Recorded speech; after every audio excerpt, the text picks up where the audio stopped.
From John Jones to CM Punk, the UFC has been home to fighters with a wide range of skills and talent.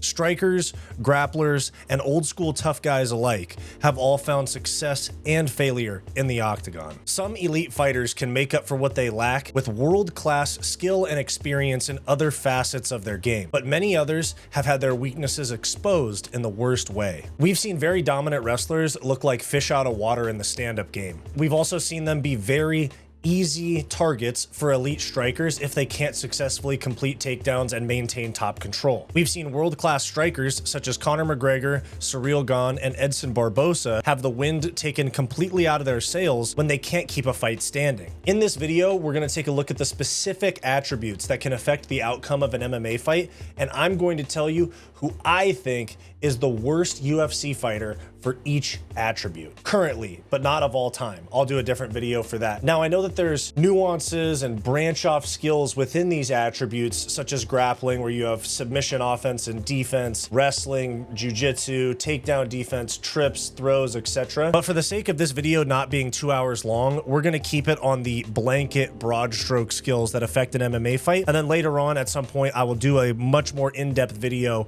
with specific like left hook, calf kick, things like that. First, we're gonna start off with the casual's favorite part of the game, striking. Now, it always bothers me. I mean, I love striking, but it always bothers me how people watch an MMA fight and they get upset that it just doesn't turn into a boxing match or a kickboxing match with small gloves. I understand it's more entertaining to see people get knocked out more times than not, but just because a fight happens on the feet by no means indicates that it's going to be an entertaining fight. We've seen plenty of boring stand-up fights, such as Derek Lewis and Francis Ngannou. Now, there's a ton of terrible strikers in the UFC, but I wanted it to be someone of note, and that is no other than former women's bantamweight champion Juliana Pena. And here's my sole piece of evidence that I don't even need anything else, is just her performance against Amanda Nunes, where she was crossing her arms while throwing punches. And so she gets dropped a lot, her chin's up, her chin's out, she leans with her head when she throws punches. Juliana Pena, as far as notable fighters, like I'm not gonna do just some Apex prelim fighter, Juliana Pena is the worst striker. Now, there's people with worse kicks than her, or maybe worse jabs than her, but overall striking, the worst in the game is Juliana Pena. We move on from there to grappling. Now, this is going to be just overall grappling knowledge, skill, experience. I know, like I said earlier in the video, there are other things, trips, takedowns, submissions. There are individual pieces of grappling, but this is just overall grappling. And I feel that this is a fairly obvious, and given his second most recent performance against Marcin Tybura at the Apex, I think it's pretty clear cut for me that the worst grappler in the UFC is Tai Tuivasa. I mean, as soon as the fight hits the canvas with Tai, it's over. If you go and watch the Marcin Tybura fight, he literally got taken down and the fight was over. And he was also slamming Taco Bell in the back before the fight, which is not a great sign of commitment. But look, Tai Tuivasa is not a world-class heavyweight. He's beaten like Derek Lewis. He gave Ciryl Gane a really tough fight, but he's not an elite level fighter. He's a 10 to 15 level in the rankings type of fighter, which means a lot less in a shallow division like heavyweight than it does like at lightweight or bantamweight, for example, because those divisions are a lot deeper, and being ranked 12th at lightweight is a whole lot more prestigious than being like the 12th ranked heavyweight. So Tai Tuivasa is the worst grappler in the UFC, overall grappling. And if he was not a fan favorite and not such a big name, especially with how often they do events in Australia, he would have been cut by now, but he has a job. And you know what? I like Tai, so it's cool, but I would like to see him get some favorable matchups. Oh wait, he just got one against Jairzinho Rozenstruik where he looked unmotivated and lost, even in a fight that was essentially all on the feet. We move on from there to somebody that I mentioned in regards to Tai Tuivasa, and that is Derek Lewis. Derek Lewis has admittedly had problems with his weight, with motivation, with his cardio. And we've all seen the Derek Lewis fights where he gets taken down in the first round, realizes he can't get up, and then he decides that if he can't defend a takedown, he's going to conserve energy on bottom for the rest of the fight. We saw that against Jailton Almeida, and it ended up being a terrible fight, which a lot of that is on Jailton Almeida for not going for a finish against a completely checked out Derek Lewis. But Derek Lewis's cardio is very sus, and it affects the way that he fights. It affects how he can push, and it gets to the point where if he gets taken down, he's ready to leave. He's literally ready to be out of the fight. So Derek Lewis is has the worst cardio in the UFC. He has gotten better, but it's still not great. Moving on from there, we have fight IQ. Now, the absolute worst fight IQ in the UFC is Michael Chandler.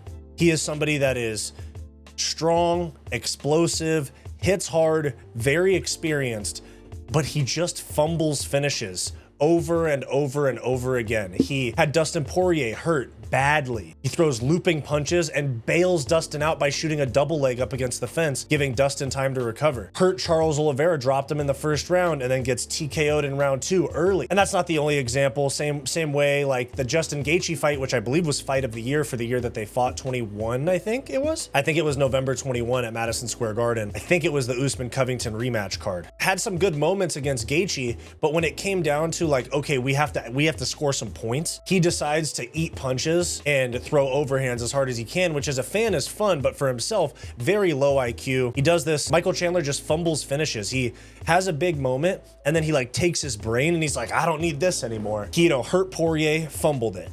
Hurt Charles Oliveira, fumbled it. And that's why somebody that is such low fight IQ like Michael Chandler, who's also now been out of the cage for 2.5 years, that's why if McGregor versus Chandler ever happens, I feel that Chandler's gonna get KO'd early. I think he's gonna be dumb and he's gonna just literally run face first into a left hand from Conor. And I think Conor's too much of a sniper for Chandler to get away with that. So his fight IQ has affected his career in very big ways. If he would have been smarter against Poirier, maybe would have had another title shot by now. If he would have been smarter against Charles, he would have became lightweight champion, potentially. Now we have the same guy that is going to be 2 categories. The first one is chin. And the worst chin in the UFC is Johnny Walker. He's literally on everyone's highlight reel and he just finds a way to get knocked out in funny, like not funny because he's taking damage, but just awkward looking, funny looking KOs from shots that are not that big. Like the Jamal Hill one was kind of glanced off of his forehead and he got KO'd by it. And he's just on everybody's highlight reel. He's gotten knocked out by everybody of note that he's fought at 205 pounds besides Khalil Roundtree, which is crazy. And Johnny Walker, no doubt, has the worst chin in the UFC. Now, you could put Tony Ferguson up there, but even Tony Ferguson, with as many times as he's lost in a row, does not look as consistently chinny as Johnny Walker does. And we move on to the next attribute that can affect UFC fights in terms of trash talk, media hype, and that's aura. Now, the absolute worst aura, lowest aura in the UFC is also Johnny Walker, same as the chin. Like, don't get me wrong, I like Johnny Walker a lot, but he's goofy, he's chinny, he has a funny fighting style, he does goofy things outside of the cage. I like Johnny Walker a lot, but he definitely has the worst chin and the least aura in the UFC. Like, even Ryan Hall has more aura. Even freaking, I don't know, somebody that's like annoying on social media, like Chris Curtis has more aura than Johnny Walker. So, and it's funny because I like Johnny Walker. He's a funny guy, but he gets KO'd. He's on everyone's highlight reel and he's a goofy guy and he gets knocked out in goofy ways. So I know that I mentioned that this would be current UFC fighters, but someone that just stuck out to me so glaringly in this category is heart, grit, determination, stuff like that. And a person that's just, as much as I like him, he was one of my favorite fighters at one point. He's just such a quitter, and that's Darren Till. Not in the UFC anymore, but he would cook people. He gave Dricus a hard time. And then as soon as the fight went to the ground, he went, I'm good. And we've seen that in multiple Darren Till fights. The Derek Brunson fight too, where he goes, I'm okay. I'm good. I'm ready to get out of here. And he essentially quits in the fight. TKO, submission, whatever it is. And I know he's not a current fighter because he's technically not even an MMA fighter anymore. I guess he's like a social gloves type of boxer. But anyways, to wrap it up, there are my UFC worst fighters by attribute. The worst striker, Juliana Pena. The worst grappling, Tai Tuivasa. The worst cardio, Derek Lewis. The worst fight IQ is Michael Chandler. The worst chin, Johnny Walker. The least aura, also Johnny Walker.